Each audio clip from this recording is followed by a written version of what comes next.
Much. And Prithvi గారిని మాట్లాడాల్సిందిగా కోరుకుంటున్నాం. అంతే అండి. విచ్చేసిన పాత్రికేయ మిత్రులందరికీ, సార్ మిడిల్ విచ్చేసిన పాత్రికేయ మిత్రులందరికీ నమస్కారాలండి. హెచ్ఆర్ పిక్చర్స్ వీరధీర శూర, ఇది తెలుగు మనకి మన ప్రసాద్ గారు తీసుకున్నారు, అద్భుతం. ఆయన చెయ్యే గోల్డెన్ హ్యాండ్ అది. సో విక్రమ్ గారి గురించి చెప్పాలంటే, మాకు తాడేపల్లిగూడెంలో ఒక స్కూల్ ఉండేది, అక్కడే చదువుకున్నాం మేము 10th వరకు. John Kennedy Memorial School. అక్కడ ఉన్న ఒక టీచరు, ఇంగ్లీష్ టీచరు, కెనడీ అనే వారి పేరు ఉంది, ఒకసారి అడిగి కనుక్కో అన్నారు. Sir original name Kennedy. అంటే ఆ డెడికేషను, ఆ ఇన్స్పిరేషను, ఆ మోటివేషను, ఆయన ఇదే మన ఎర్రగడ్డ దగ్గర థియేటర్లో శ్రీహరి గారు నేను అపరిచితుడు సినిమా 3 సార్లు చూసామండి. 3 సార్లు గోకుల్ థియేటర్. ఆయన ఏంటంటే ఒళ్ళంతా ఏమంటారు చూసారా, యాక్సిడెంట్ లాగా. మొన్న కపిల్ శర్మ ఇంటర్వ్యూలో జాకీ చాన్ గారు ఒక షోకి వచ్చారు. ఆయన ఆ షోలో చూపిస్తే మొత్తం ఇవన్నీ లైఫ్ రిస్క్ చేసి నేను చేసిన స్టంట్స్కే నాకు world wide famous Jackie Chan అంటే. అలాగే మా విక్రమ్ గారు అటు యాక్షన్ కానీ, అటు లవర్ బాయ్గా కానీ, ఇటు ఫ్యామిలీ సెంటిమెంట్గా కానీ, ఏదైనా 100 కాదు 1000% పండించే ఏకైక నటుడు, డిక్షనరీ ఆఫ్ యాక్టింగ్ విక్రమ్ గారు. ఇంతమంది ఇప్పుడు ఇక్కడ ఉన్న సూరజ్ వచ్చి తను 2 కంట్రీస్ సినిమాకి తనకి నేషనల్ అవార్డు వచ్చింది. ఒక పక్కన already national award, 7 Filmfare awards, south Indian awards చాలా ఉన్నాయి. ఇటువంటి దిగ్గజాల మధ్యలో మరో దిగ్గజం మా ఎస్జే సూర్య గారు. ఒకప్పుడు ముత్యాల ముగ్గు సినిమాలో రావు గోపాలరావు గారు యాక్ట్ చేస్తే first time LP records dialogues వచ్చినాయి, ఫస్ట్ టైం. అలాగే సూర్య గారికి కూడా ఫ్యూచర్లో ఆ రికార్డ్స్ వస్తాయన్నమాట, ఆ డైలాగ్స్ వినాలని.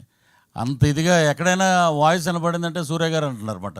ఆ లెవెల్కి ఆడియన్స్లోకి ఆయన వెళ్ళిపోయారు. అద్భుతమైన వారి గురించి మనం చెప్పాల్సిన అవసరం లేదు. Is also a very good director. So ఇటువంటి దిగ్గజాల మధ్య నాకు ఒక అవకాశం ఇచ్చినటువంటి అరుణ్ కుమార్ గారికి, హెచ్ఆర్ పిక్చర్స్ గారికి, వాళ్ళకి, అలాగే ఈ నటీనటుల సహకారం అయితే జీవితంలో మర్చిపోలేం. నేనైనా యాక్ట్ చేసాను అంటే ఎప్పుడు క్లీన్ షేవ్ తోటి ఉండేవాడిని. గెడ్డం పెట్టారు, ఆ గెడ్డం చాలామందికి అడ్డం అంటారు, కానీ నాకు మటుకు అదృష్టం అది. నాకు దగ్గర ఇప్పుడు ప్రాసెస్లో 4 సినిమాలు ఉన్నాయి. ఏమంటే గెడ్డం తీసారా? లేదండి. బతికిచ్చారండి. గెడ్డం మట్టుకు అలాగే ఉంచండి మీరు. సో తెలుగులో మెయిన్ క్యారెక్టర్ ఒకటి చేస్తున్నాను, త్వరలో రివీల్ చేస్తాను, అది పెద్ద డైరెక్టర్ గారు. సో గెడ్డం నాకు అలా అదృష్టమైంది వీరధీర సూరని సినిమా ద్వారా. సో డెడికేషన్ ఎలా ఉంటుందంటే, విక్రమ్ గారు మేకప్ అయి వచ్చి ఒకసారి అందరినీ పిలిపించి ఆ సీన్ నేరేషన్ అయిపోయాక సరదాగా నవ్వుతూ మాట్లాడి ఇక మొదలు పెట్టాక సాయంత్రం 7 గంటల నుంచి ఉదయం 6 వరకు అలా కంటిన్యూగా జరుగుతూనే ఉంటుంది. ఒకరోజు ఆయనే అన్నారు, పాలోడు కూడా వచ్చేసాడు ఆ పల్లెటూరులో, త్వరగా ప్యాకప్ చెప్పండి అని. అంత డెడికేటెడ్ హీరో గారు. అక్కడే కూర్చునేవారు అన్నమాట, ఆ చెట్టు కింద క్యారవాన్ దగ్గరికి వెళ్ళటం. ఏమైనా వన్స్ ఒకసారి వచ్చారంటే మళ్ళీ భోజనానికి వెళ్ళటం, మళ్ళీ వచ్చి అక్కడ కూర్చోవటం. సో అంత డెడికేటెడ్. వీళ్ళ దగ్గర నేర్చుకోవటం, నిజంగా యాక్ట్ చేయటం వల్ల మాకు చాలా విషయాలు బోధపడి. సో అలాగే తుషారా మ్యామ్, హీరోయిన్ అంటే ఎక్కువ గ్లామరస్ ఇవే ఎక్కువ ఫోకస్ ఉంటుంది, కానీ పెర్ఫార్మెన్స్ హీరోయిన్ ఆమె. ఆవిడ చేసిన సినిమాలన్నీ చూస్తే నిజంగా ఒక సపరేట్ ఫాలోయింగ్ ఉంది లేడీస్లో ఆమెకి. అలాంటి పెర్ఫార్మెన్స్ క్యారెక్టర్ని అద్భుతంగా, ఇప్పుడు మీరు చూడండి ఈ సినిమాలో ఆల్మోస్ట్ ఆ విలేజ్ ప్యాటర్న్లోనే ఉంటుంది ఆమె. కానీ విడిగా ఆమెను చూస్తే రజనీకాంత్ గారే ఇచ్చారు కాంప్లిమెంట్ ఆమెకి ఆడియో ఫంక్షన్లో. అద్భుతంగా మనకి ఉన్నటువంటి బ్రహ్మాండమైన హీరోయిన్స్లో నేను అనుకోవటం ఏంటంటే, she is another Soundarya for Tamil and Telugu industry. Not only in బైలాంగ్వేజ్, ఈ రెండే కాదు, ఆల్ ఓవర్ ఇండియా స్కోరింగ్ మాట. అంటే నాకు తెలిసిన ఇప్పుడు సావిత్రి గారితో మనం అంత ఓల్డ్లో పోల్చారు ఏంటని అంటారు మళ్ళీ. కాదు, ఆవిడ సౌందర్య గారిలాగా అద్భుతమైన క్యారెక్టర్స్ చేస్తూ ఆమెకంటూ ఒక ఇమేజ్ సంపాదించుకున్నది ఆమె. తుషార్ గారికి, అలాగే మా డిఓపి ఈశ్వర్ గారు అద్భుతమైన టెక్నీషియన్, అలాగే జీవి ప్రకాష్ గారు మ్యూజిక్, అలాగే ఎడిటర్స్ కానీ అక్కడ ఆడియో ఫంక్షన్ జరిగింది. చూస్తే ఒక 10,000 మంది పబ్లిక్ ఎప్పుడు వస్తారా విక్రమ్ గారు, ఎప్పుడు ఈ సినిమా గురించి చెప్తారా, 4 మంచి మాటలు అన్నారు. ఇక అదంతా ఒక ఎత్తు అయితే మా సూర్య గారు హడావుడి పడి ఆయన వెళ్ళిపోయారు. నేను ఆ ఫంక్షన్ అయిపోయాక వస్తూ 1 గంటకి థియేటర్ దగ్గరికి వచ్చాను. లోపల ఆయన డబ్బింగ్ చెప్తున్నారు.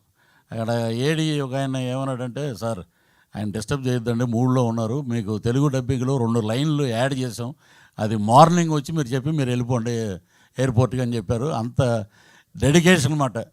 వీళ్ళందరినీ చూస్తే మనం ఏం నథింగ్ అండి, మనం వాళ్ళ దగ్గర చూసి నేర్చుకుంటే ఫాలో అవటమే. సో ఇలాంటి అద్భుతమైన సినిమాని మా ప్రసాద్ గారు తీసుకోవటం నిజంగా golden hand, lucky hand, diamond hand అని చెప్పాలి. సో ఇది సూపర్ డూపర్ హిట్ అవుతుంది. అలాగే మా సూర్య గారు పర్సంటేజ్ ఏదో ఉందంటే అది కూడా త్వరగా మా ప్రసాద్ గారే ఇవ్వాలి ఆయనకి ఈ సినిమా చూసి. అన్ని సినిమాల్లో ఒక ఎత్తు. ఇప్పుడు విక్రమ్ గారు అంటే రకరకాల షేడ్స్, ఒక్కో సినిమాలో ఒక్కోలా చేస్తుంటారు. సూర్య గారు ఈ సినిమాలో టీజర్లో చూశారు మీరు, అరుపులు ఏట్రా అనేది తర్వాత ఇంకో రకంగా ఉంటుంది.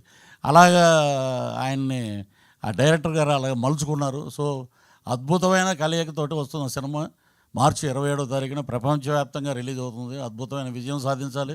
మా టీం అందరికీ మంచి పేరు రావాలి. అలాగే ప్రొడ్యూసర్స్కి, హెచ్ఆర్ పిక్చర్స్కి, మా ప్రసాద్ గారికి డబ్బులు రావాలనే పుష్కలంగా ఆ భగవంతుడిని, ఆ లక్ష్మీనరసింహస్వామిని మనస్ఫూర్తిగా ప్రార్థిస్తూ thank you very much. Thank you so much. Yes, నిజంగానే హీరోయిన్ అనగానే గ్లామర్ అనుకుంటాం. ఇక్కడ గ్లామర్తో పాటు గ్రామర్. మా వీడియో మీకు నచ్చినట్లయితే please like, share and subscribe.